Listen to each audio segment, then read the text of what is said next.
क्या सोच रही हो सखी? असंख्य चिताएं, असंख्य अग्नि जलकर भस्म हुआ मेरा मान, मेरा सम्मान, मेरा अभिमान, मेरे सभी संबंध। ये सब लाभ भी तो हानि को ही मिले।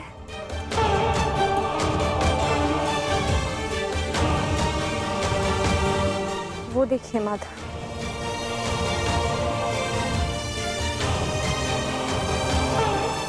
भ्राता धृष्टद्युम्न के जीवन का गणित संपूर्ण हुआ।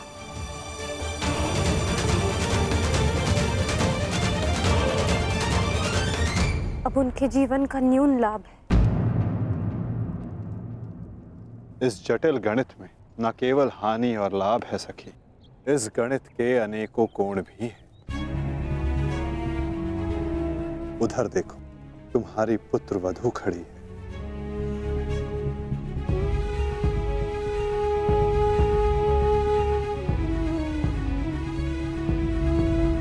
जो वस्त्र हरण तुम्हारे साथ हुआ, वो अन्य किसी स्त्री के साथ ना हो, उसकी लज्जा का रक्षण हो सके, ये लाभ। संसार में शोषण करने वालों को पर्याप्त दंड मिल सके सखी, ये लाभ। आने वाली पीढ़ियों को ज्ञात रहे कि स्त्री का मान भंग करना, उसका शोषण करना मानव हत्या से भी अधिक दंडनीय अपराध है, ये लाभ। और ऐसे लाभ के लिए बलिदान अनिवार्य है सखी, और ऐसे बलिदान देने की क्षमता सब में नहीं होती सखी।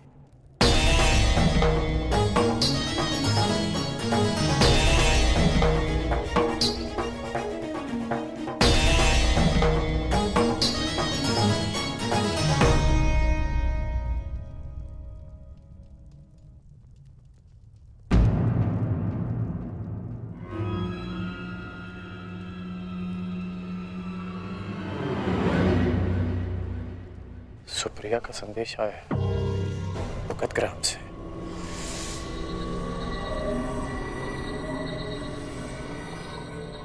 वो मृत्यु शैया पर है।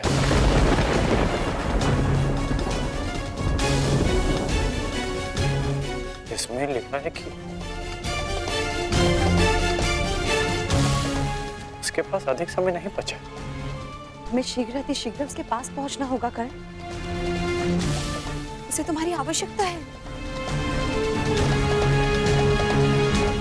हाँ, अंगराज, ज्येष्ठ ने संदेश भेजा है, आपको शीघ्र उपस्थित होने को कहा है।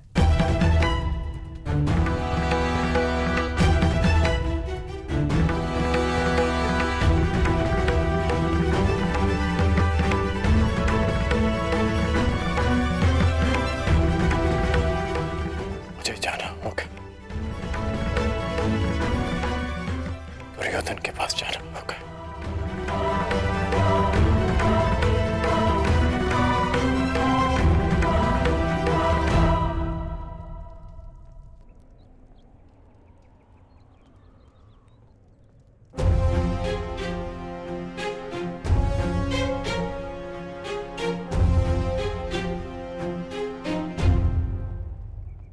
अनेक दिनों से मेरा हृदय ही नहीं, मेरा मन भी जो चाहता था, आज वो पूर्ण होने जा रहा है।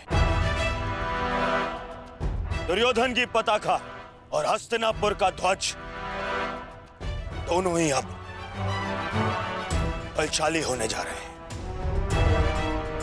इस पताका की तीक्ष्णता और भी तीव्र होगी, क्योंकि इस पताका का नेतृत्व करेगा मेरा मित्र अंगराज कर्ण।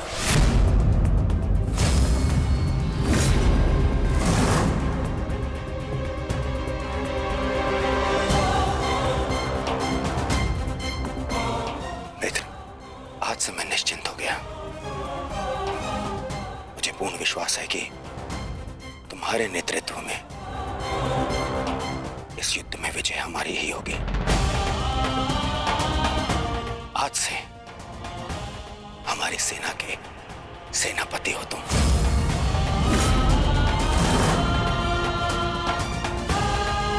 दुर्योधन, किसी दासी स्त्री के लिए पति चुन रहे हो या अपनी सेना का नायक चुन रहे हो?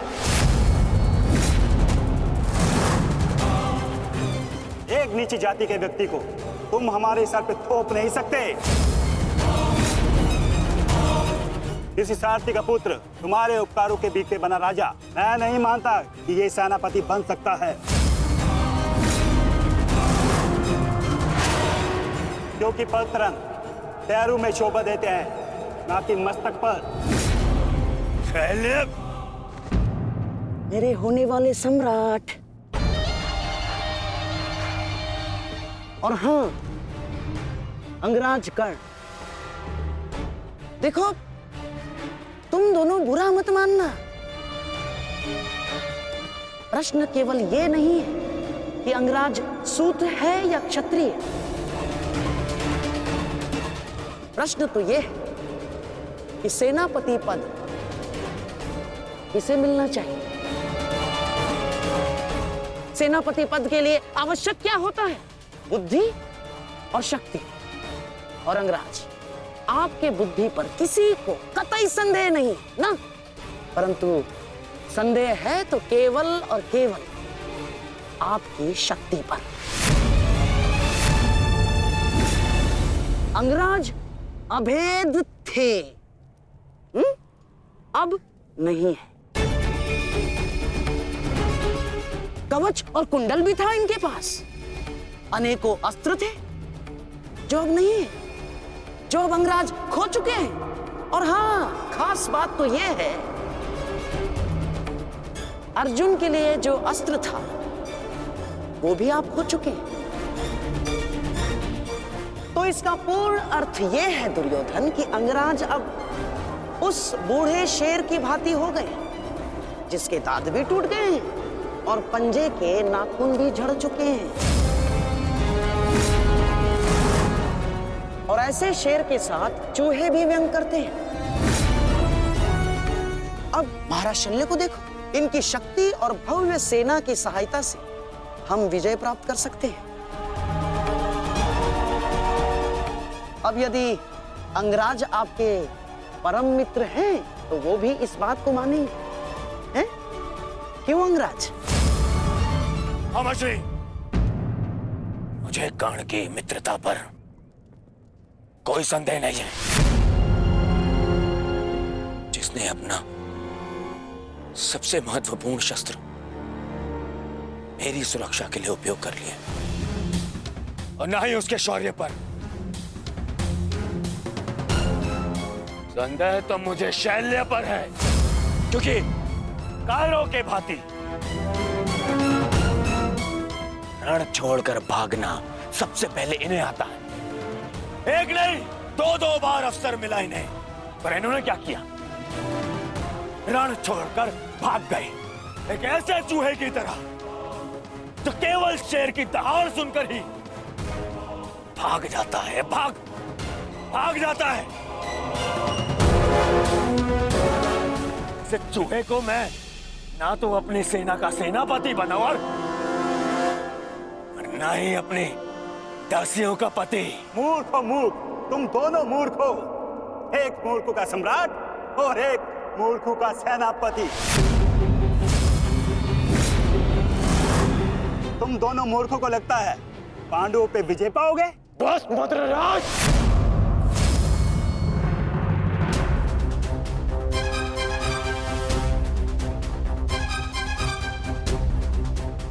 मैं भले ही छोटी जाति का हूं, परंतु तुम्हारे कार्य और तुम्हारी जीवा मुझसे भी निचली जाति के हैं। तुम्हें मेरे माता पिता का ऋणी होना चाहिए कि उन्होंने मुझे अच्छे संस्कार दिए, नहीं तो अभी तक तुम्हारी जीवा मेरे पैरों के नीचे होती।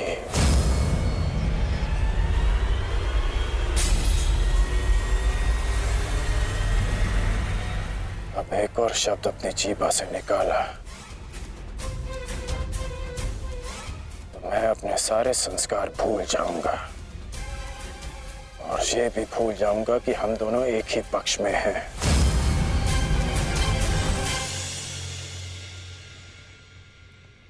कुछ भी कह लो, कुछ भी कर लो, जब तक तुम सेनापति हो मैं नहीं लड़ूंगा।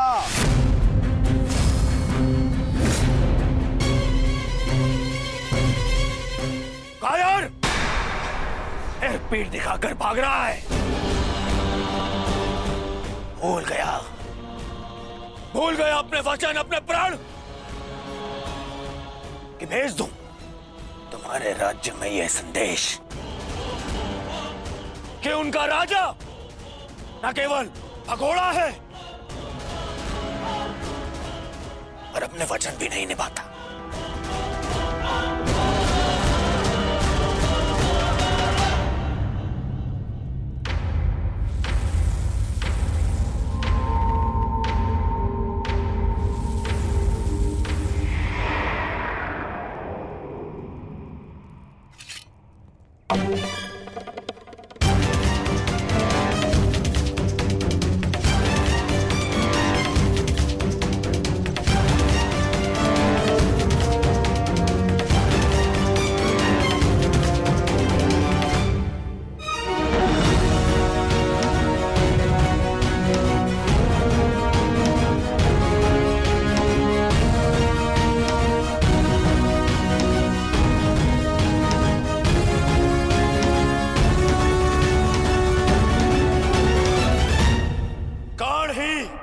सेना का नेतृत्व करेगा।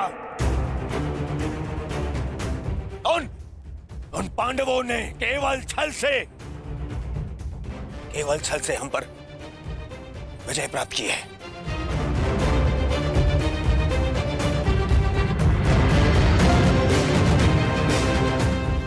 कर्ण मेरा कवच है,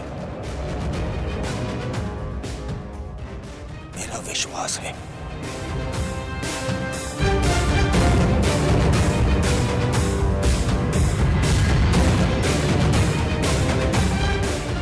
और कल मेरे विश्वास की विजय होगी, मेरे सामर्थ्य की विजय होगी और मेरे शत्रु के छल की पराजय।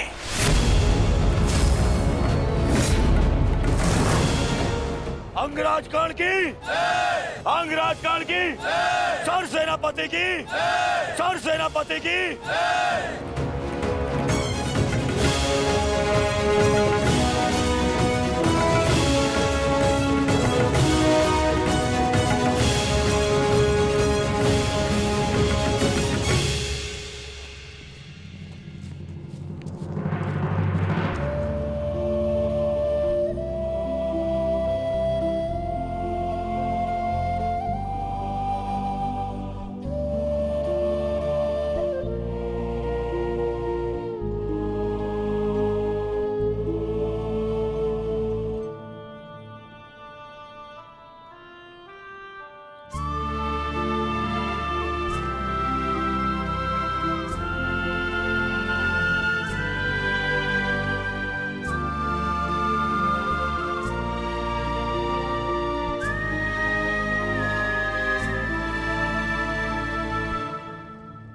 कर्ण, तो तुम नहीं जा रहे हो?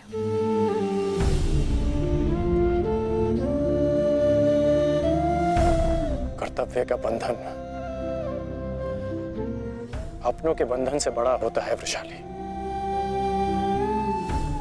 मेरे परिवार के लिए मैं अनेकों परिवारों का विश्वास नहीं तोड़ सकता। सेनापति का कार्य है एक पति के कार्य से बड़ा होता है।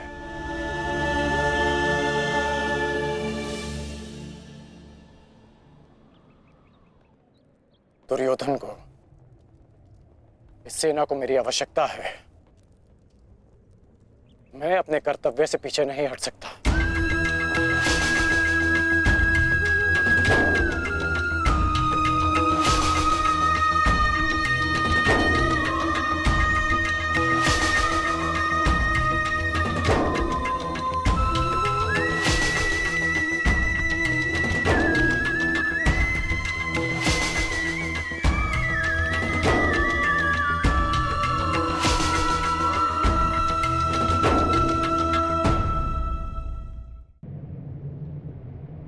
15 दिन, मात्र 15 दिन पूर्ण हुए हैं इस युद्ध के संजय, और इन 15 दिनों में मैंने अपनी सारी शक्ति, सारे सहारे खो दिए हैं। ताचरी शरशैया पर आचार्य द्रोण की निर्दयता से हत्या कर दी गई, और मैंने अपने 90 पुत्रों को खोया है। अब और क्या खोना शेष है? क्या मैं अपने 10 पुत्रों को भी खो दूंगा? जब मेरा कुरुवंश ही समाप्त हो जाएगा, जब मेरा पिंड दान करने के लिए कोई नहीं रहेगा, तो क्या लाभ ऐसे विजय का, और क्या हानि ऐसे पराजय से? ये कैसा अकाल आया है संजय, जिसने मेरे कुरुवंश के वृक्ष की सारी शाखाओं को सुखा कर रख दिया। किस काम की? इस प्रकार से अपनी आशा को मत खोइए महाराज। युद्ध अभी शेष है, और अंगराज कर्ण ने आज ही सेनापति का पद संभाला है महाराज। वो अपने वचन को अवश्य ही पूर्ण करेंगे, और जब तक अंगराज कर्ण जीवित है महाराज, तब तक कुरुवंश के वृक्ष को कोई नहीं सुखा सकता महाराज। बस अब कर्ण में ही मुझे वो आशा की किरण नजर आती है। गांधारी, गांधारी कहाँ है? वो जा चुकी है महाराज। जा चुकी, परंतु कहाँ? उन्हें सूचना मिली है कि निकट के गांव में महर्षि वेदव्यास प्रवास कर रहे हैं महाराज, और वो शीघ्र ही कुरुक्षेत्र में जाने वाले हैं। और महारानी को आशा है इस महाविनाश को रोकने के लिए महर्षि वेदव्यास से मिलकर कोई बीच का मार्ग अवश्य निकालेंगे। जिस प्रकार से आपके पुत्रों के जन्म के समय महर्षि वेदव्यास ने विशेष सहायता की है, उसी प्रकार से आपके पुत्रों के जीवन के रक्षण के लिए सहायता अवश्य करेंगे महाराज। मूर्खता है ये, मूर्ख है महारानी। संजय, शीघ्र ही कुछ सैनिकों को भेजो और महारानी को लौट आने को कहो। जी महाराज। भेजो।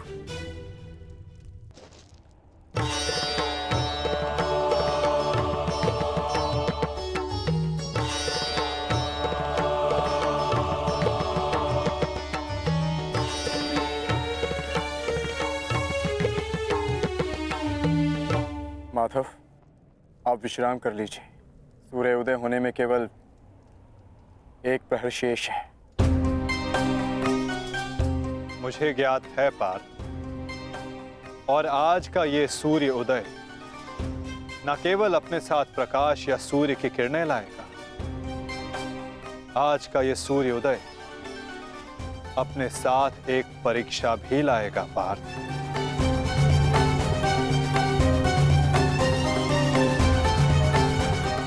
और उस परीक्षा के लिए सज्ज होना। आपका तात्पर्य?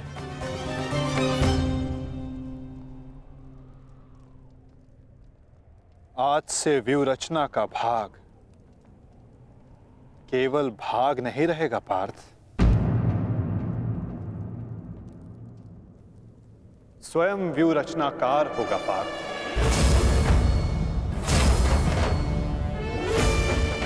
केवल आक्रमण की घोषणा होने पर वो युद्ध भूमि में आगे नहीं बढ़ेगा।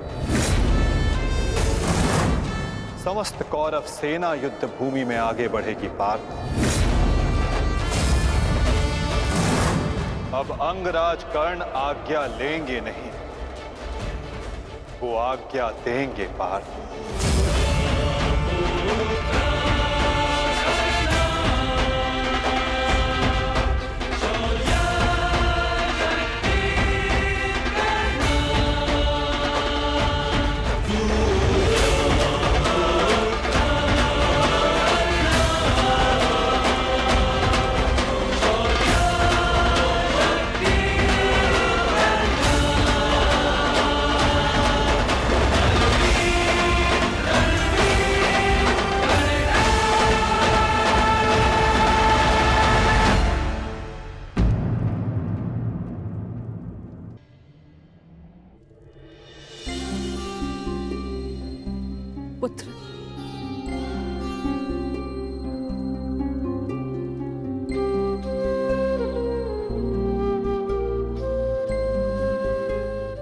बात राजमाता, आदेश कीजिए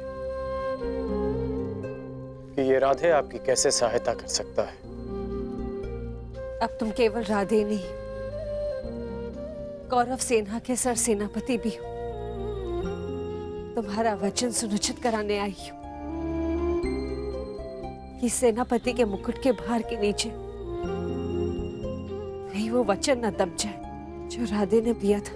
मैं वचन देता हूं कि अर्जुन के अतिरिक्त आपके किसी पुत्र का वध नहीं करूंगा मैं। तो क्या जन्मदात्री को संदेह है कि कर्ण अपना वचन निभाएगा या नहीं? मुझे उस वचन की पूर्ति पर कोई संदेह नहीं है जो तुमने मुझे दिया है। मैं वो वचन स्मरण कराने आई हूं जो वचन तुमने अपनी पत्नी सुप्रिया को दिया था। एक पति ने अपनी पत्नी को दिया था कि आवश्यकता के समय पर वो हर समय उसके पास उपस्थित रहेगा। सुप्रिया को तुम्हारी आवश्यकता है कर्ण। जानता हूं राजमाता, किंतु मैं नहीं जा सकता।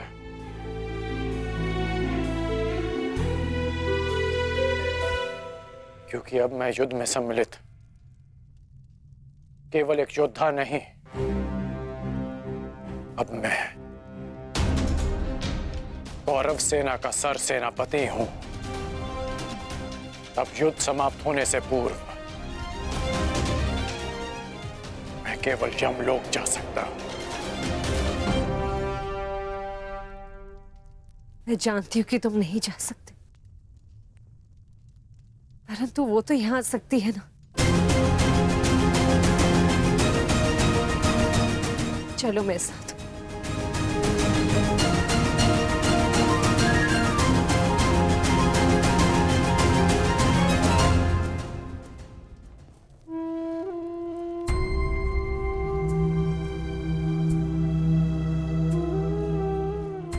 सुप्रिया,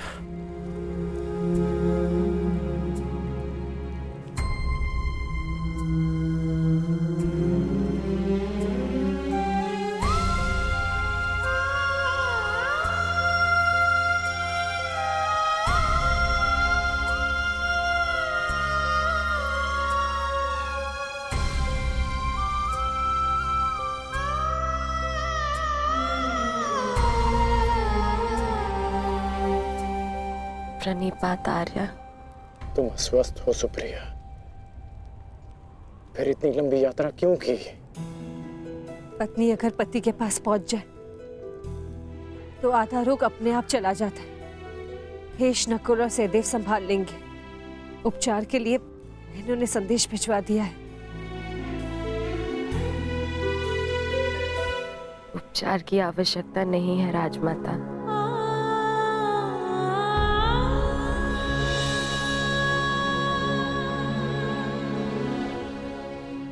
ना ही उपचार से कोई लाभ है। मेरी इच्छा थी कि मैं अपना अंतिम श्वास अपने अर्धान की छांव में लूं। बस वो पूरी हो गई और मेरे मन पे एक बोझ रह गया। त्रिशोक में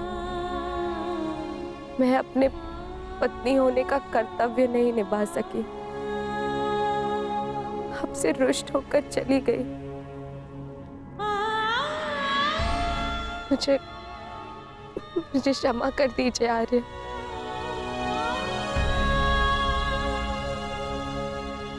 क्षमा मांगने की आवश्यकता नहीं है।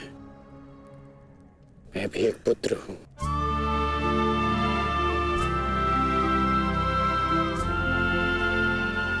माता की वेदना समझता हूं।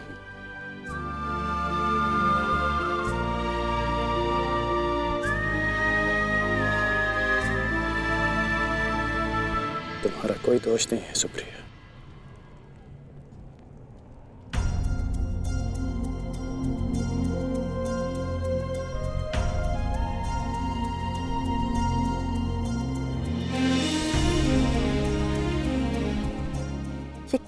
कर रही हो सुप्रिया?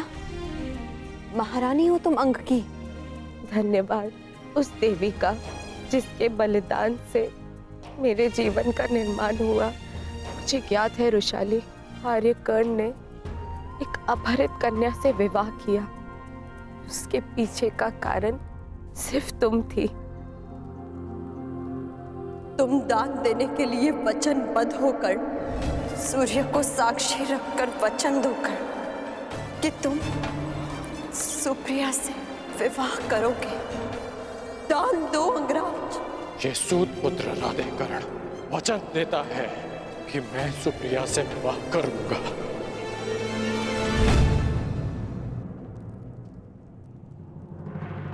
उस पल से इस पल तक मैं जितने भी पल जी हूं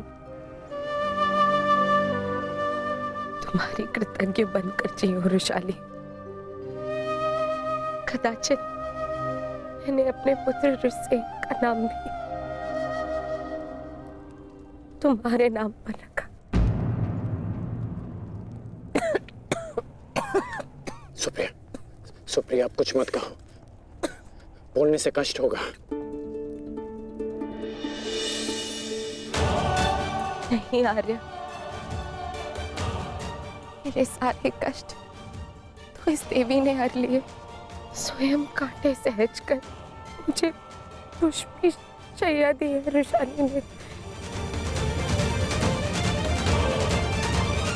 तुम्हारे कारण मैं सौभाग्यवती हो गई रुशाली।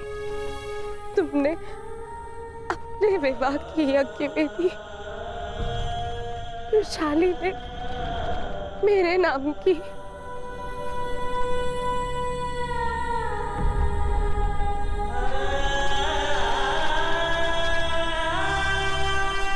आप अपने बच्चन के लिए जाने जाते हैं ना आर्य? आपकी अर्धांगिनी होने के नाते मैं चाहती हूं कि आपका हर वचन पूरा हो, कोई भी वचन अधूरा ना रहे। आपका एक वचन है आर्य, जो मेरे कारण अधूरा रह गया था।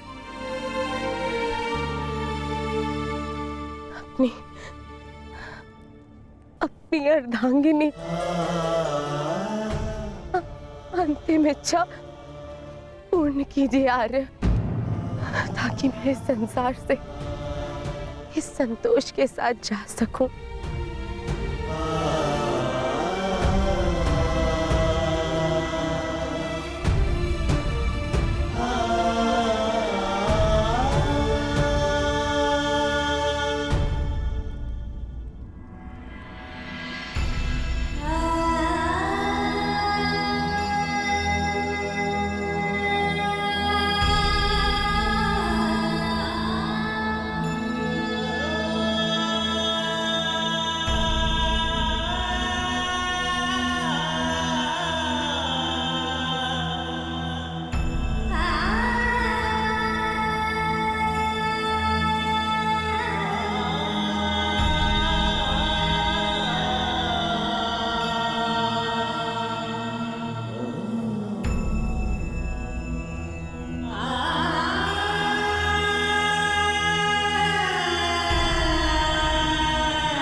बस मित्र,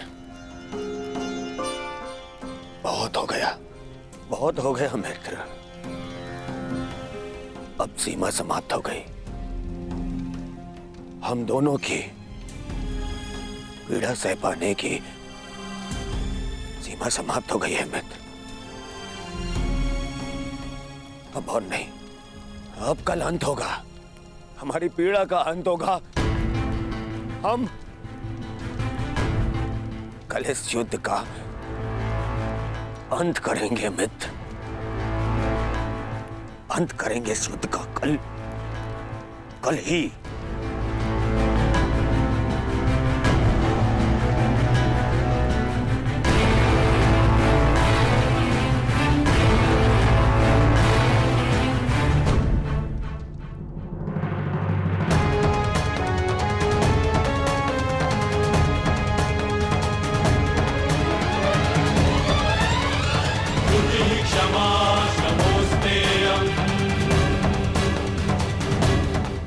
यशस्वी भव।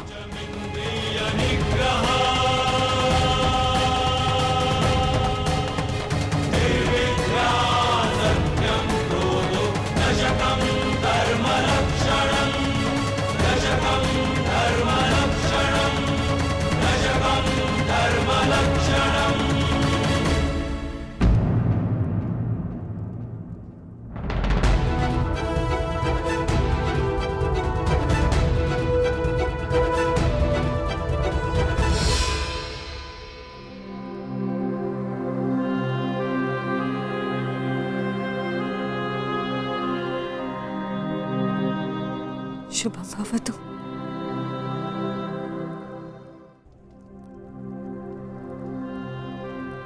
आज का दिन बहुत शुभ है। मुझे तुम पर गर्व है सेनापति कर्ण। नेत्र मन का दर्पण होते हैं राजमाता, और आपके नेत्रों में गर्व नहीं, भय है। हमारे जीवन में इस क्षण का आना अनिवार्य था राजमाता। आप निश्चिंत रहिए राजमाता, मैं पांडवों की भांति छल नहीं करूंगा।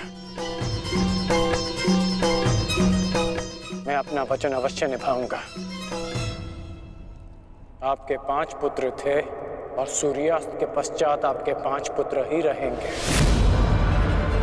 या मैं या फिर अर्जुन।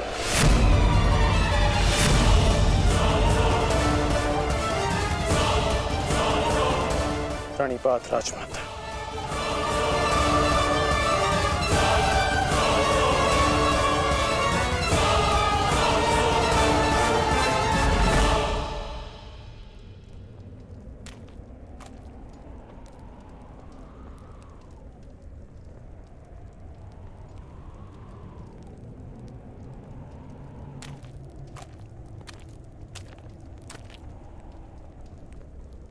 क्या हुआ ज्येष्ठ, क्यों चिंतित हैं आप? देख रहा हूं कि ये रणभूमि कैसे मेरे देखते ही देखते मेरे 90 अनुजों के रक्त को पी गई। उस अकेले भीम ने मेरे 90 अनुजों का वध कर दिया। मेरे इन सभी भाइयों ने मेरे लिए अपने प्राणों का बलिदान दे दिया। अपने ज्येष्ठ के आंखों के स्वप्न को पूर्ण करने के लिए उन्होंने मृत्यु की निंदा को स्वीकार कर लिया। अब बस तुम हो और मेरे शेष 8 अनुज है दुशासन।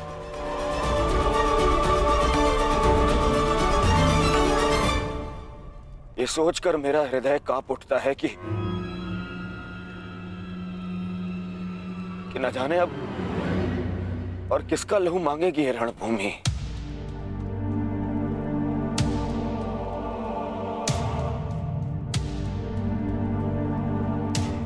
एक बात कहूं दुशासन, अब मैं तुम्हें और ना ही अपने किसी भी और अनुज को खोना चाहता हूं। अब मेरे में साहस नहीं रहा कि मैं अब अपने किसी भी और अनुज की अर्थी को कांधा दूं। मेरे में साहस नहीं है अब। किंतु आपके अनुज में साहस है ज्येष्ठ,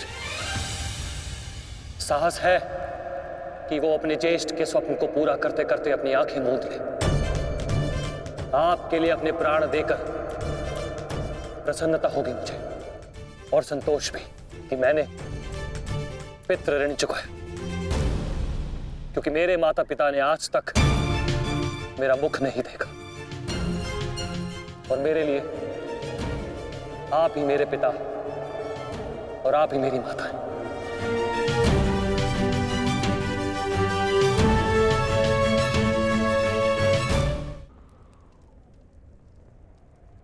नहीं नहीं दुशासन, मैं इस सम्मान के पात्र नहीं हूं। मैं तो लज्जित हूं। परंतु मैं लज्जित नहीं, आपकी आज्ञा का पालन करने के, आपके आनंद के लिए मैंने जो कुछ किया मुझे उस पर गर्व है। मुझे तनिक भी लज्जा नहीं कि आपके अपमान के प्रतिशोध के लिए मैंने पांचाली का वस्त्र हरण किया, और यदि मुझे ये बार बार करना पड़े तो आपके संतोष के लिए मैं निर्दयता पूर्वक उसका वस्त्र हरण करूंगा, बार बार करता रहूंगा। अपने ज्येष्ठ के लिए मरना और मारना मेरे लिए गर्व की बात है।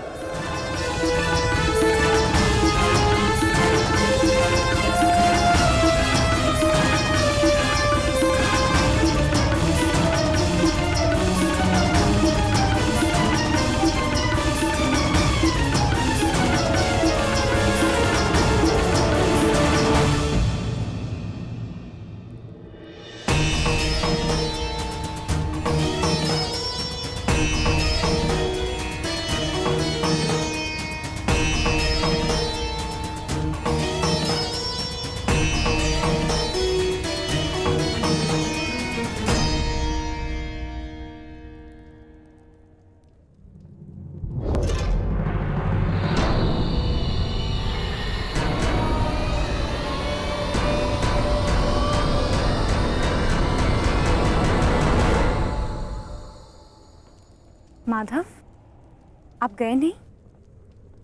मैं उस क्षण को समीप आते हुए देखना चाहता हूं सखी। कौन सा क्षण माधव?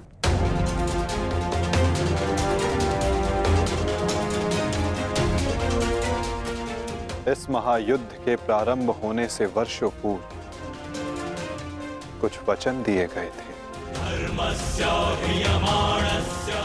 कुछ प्रतिज्ञाएं ली गई थी, केश खोले गए थे, उनसे कुछ आशाएं बांधी गई थी सखी। और अब उन वचनों की पूर्ति का, उन प्रतिज्ञाओं के संपन्न होने का, उन केशों को बांधने का क्षण समीप आने को है सखी।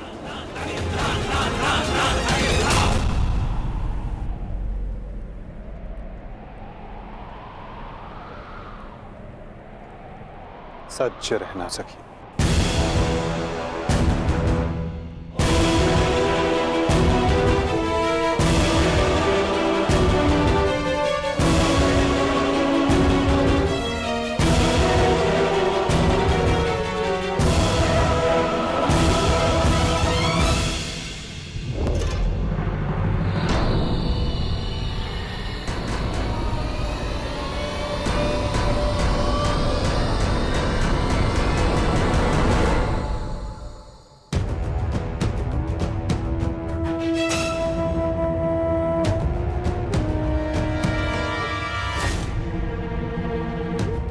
दासियों के मस्तक पर चूड़ामणि शोभा नहीं देती।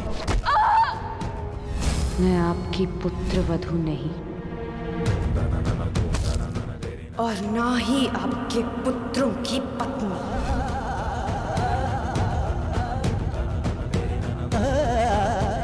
मुझे विश्वास है पांचाली, इस आने वाले युद्ध में मैं विकोदर भीम उस दुशासन की छाती फाड़कर उसके छाती के लहू से तुम्हारे केश सींच पाऊंगा।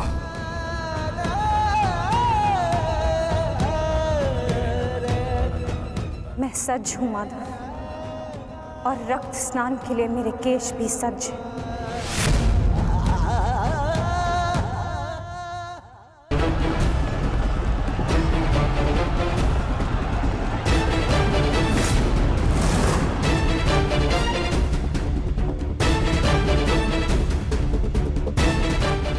मुझे पूर्ण विश्वास है मित्र, विजय कौरव सेना की ही होगी।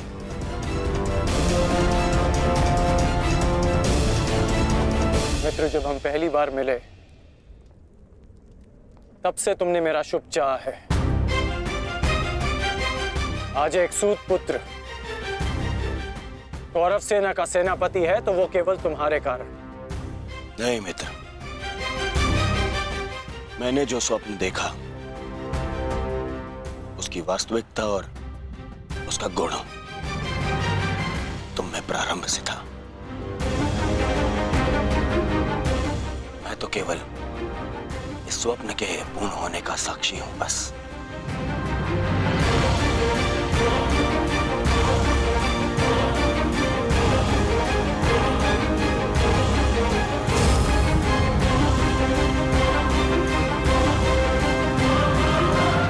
विजय हमारी होगी मित्र, विजय हमारी होगी।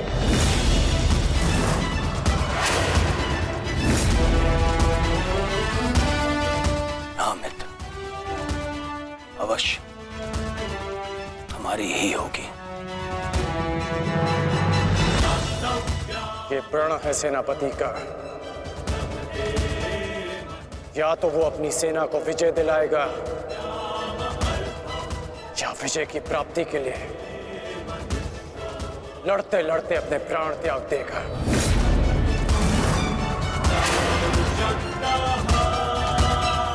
या तो हम विजय होंगे और या वीर गति को प्राप्त होंगे। आगे बढ़ो मित्र, ये सेना अपने सेनापति के मार्गदर्शन के लिए तत्पर है। आओ।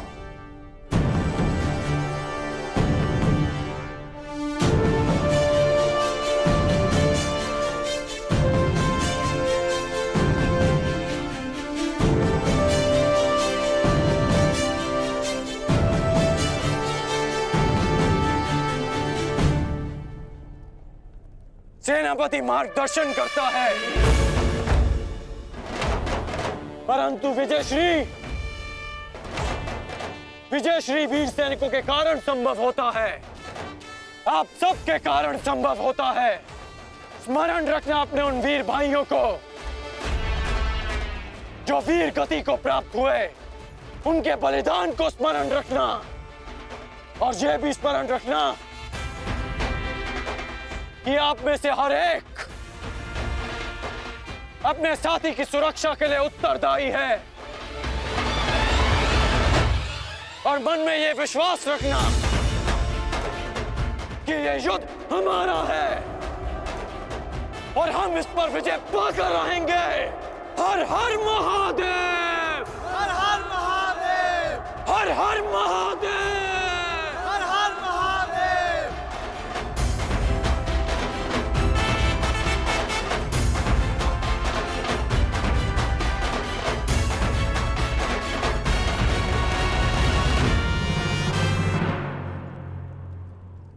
दुर्योधन, गुरु द्रोण के वध के पश्चात कौरव सेना का मनोबल क्षीण है और इसका लाभ उठाकर भीम अवश्य अपनी प्रतिज्ञा पूर्ण करने का प्रयास करेगा। आज भीम की चिंता मुझे नहीं है। उचित कहा मित्र, उचित कहा।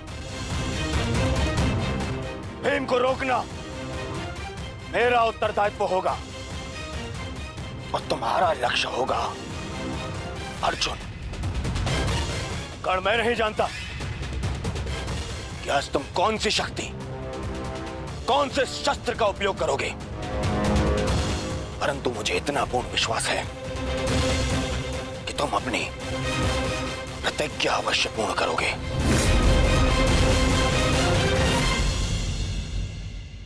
कर्ण के अंत के साथ ही इस युद्ध का भी अंत हो जाएगा माधव। और उसके पश्चात अपनी प्रतिज्ञाओं को पूर्ण करने की औपचारिकता शेष है। प्रतिज्ञा पूर्ण होगी मित्र।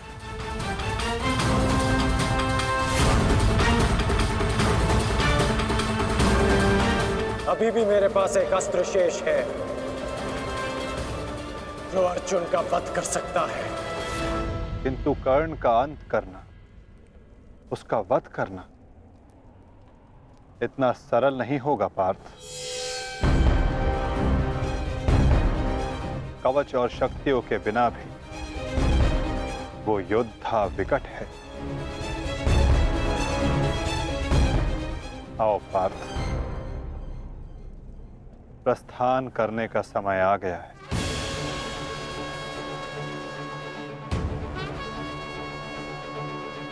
युद्ध का 16वां दिन।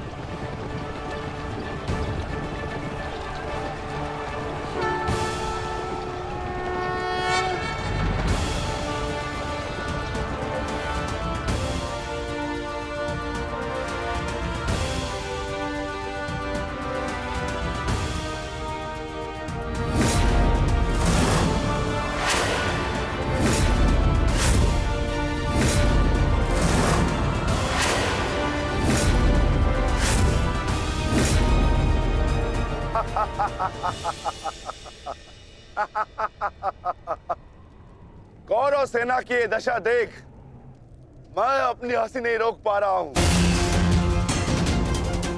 इन्होंने एक सूत पुत्र को सेनापति बना दिया। दुर्योधन, तुम्हारे इस निर्णय से मुझे तुम्हारी पराजय दिख रही है।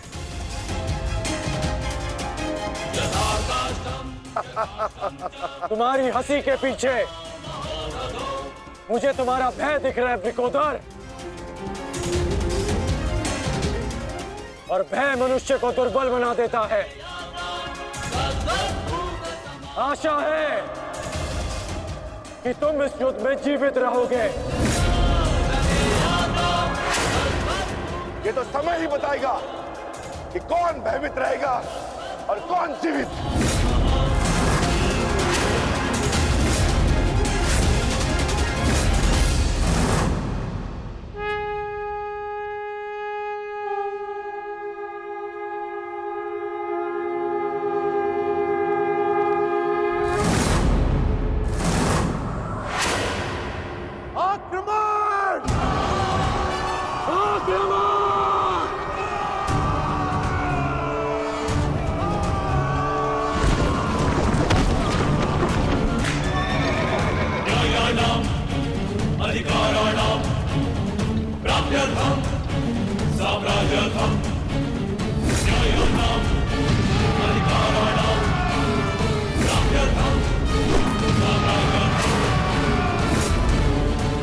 सावधान कौन?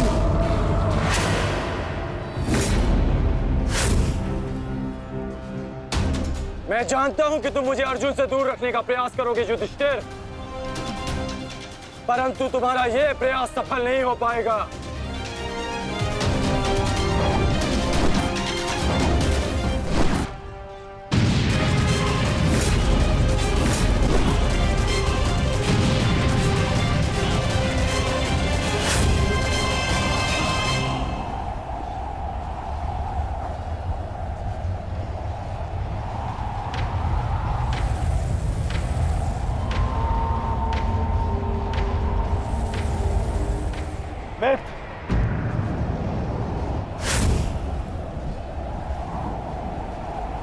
इस युधिष्ठिर को मैं संभालता हूं। तुम जाकर अर्जुन का वध करके आओ। चलो सत्यसेन।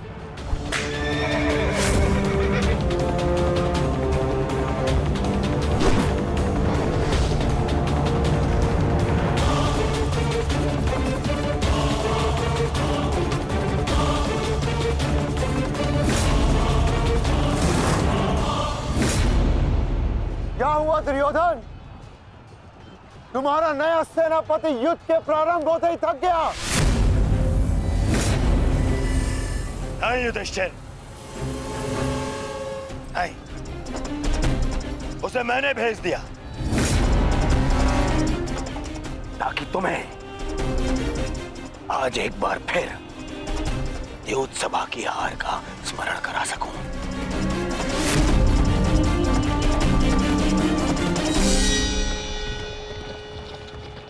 अंगराज, मुझे अर्जुन कहीं दिखाई नहीं दे रहे हैं।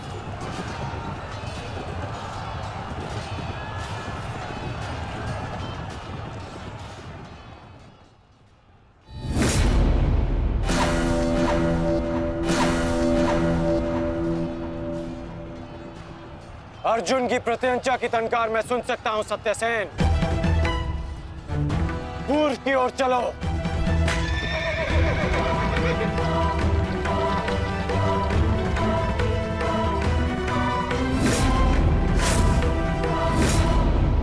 छल, कपट और अनीति के इस पुतले वासुदेव के कारण ही अब तक तुम युद्ध में टिके हो अर्जुन।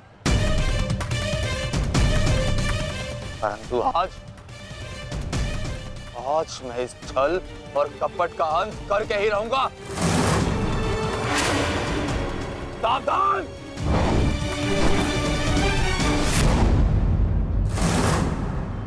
आचार्य द्रोण के साथ जो हुआ उसके कारण अश्वत्थामा अत्यंत क्रोध में है। और एक पुत्र के लिए ऐसा क्रोध स्वाभाविक है। आशा करता हूं पार्थ कि तुम अपने गुरुपुत्र की इस दुष्टता को अनदेखा कर दोगे।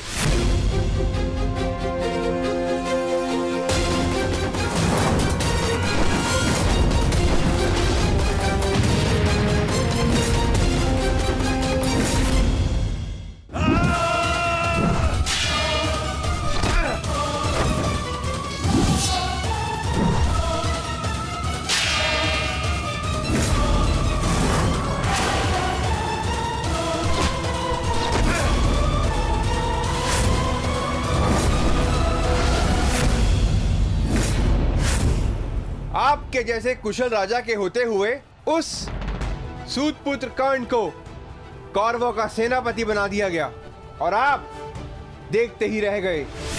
क्या अब यही शेष रह गया है एक मध्यराज के जीवन में कि वो एक सूतपुत्र के निर्देश का पालन करे?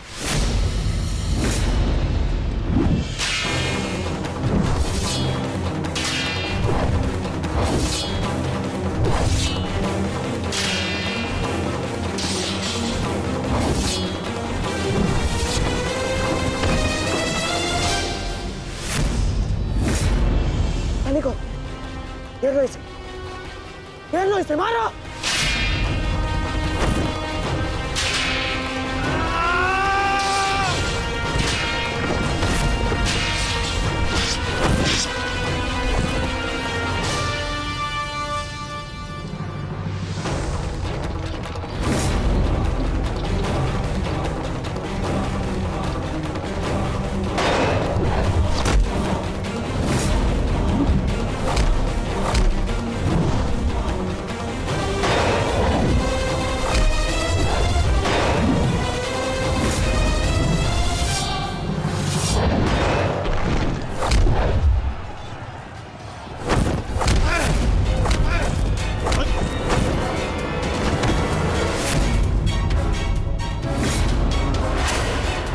अट्ठास करना है ना दुशासन, ये वृकोदर भीम तुम्हें अवसर देगा। अट्ठास होगा युद्ध भूमि में, परंतु मृत्यु का, जो मृत्यु तुम्हारे और तुम्हारे भाइयों के शव पर खड़ी होकर अट्ठास करेगी। 90 अब तक 90 कौरवों का रक्त मैं अपनी गदा को पिला चुका हूं। आज शेष कौरवों की बारी है।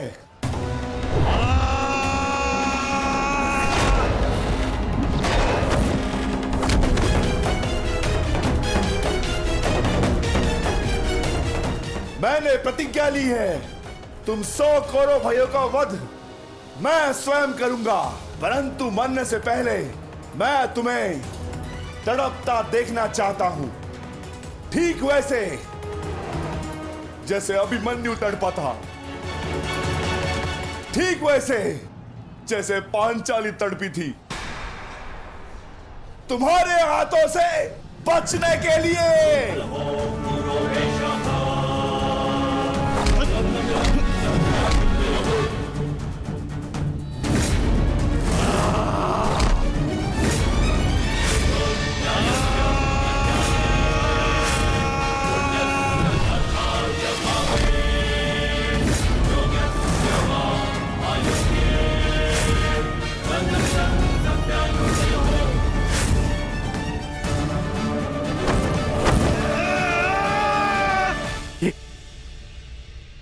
ये क्या हुआ संजय?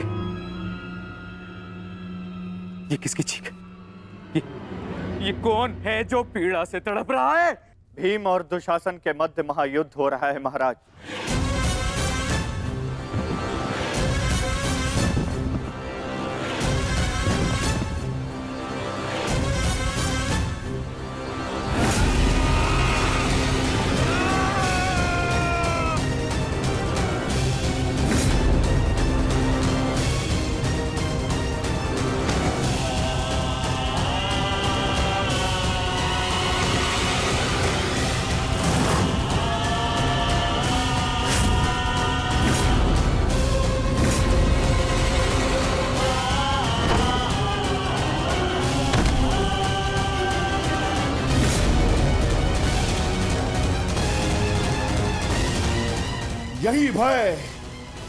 यही भय मैं देखना चाहता हूं तुम सभी के मुख पर।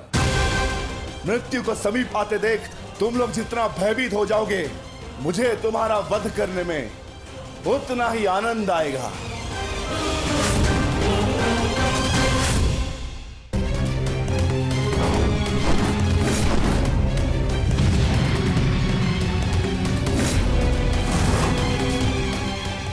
बस माता, बहुत हो गया। अश्वत्थामा का समय निकट आ गया है।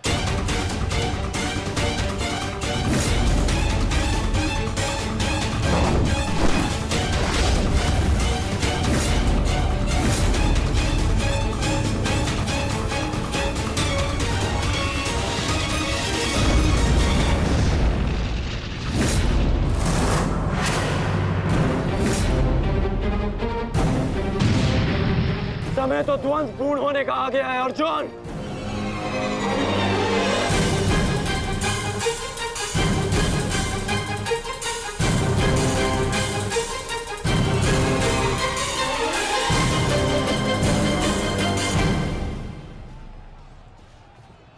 जब दो योद्धा युद्ध कर रहे हों, तो पीछे से आक्रमण करना न केवल कायरता है, अपितु नियम का उल्लंघन भी है अंगराज।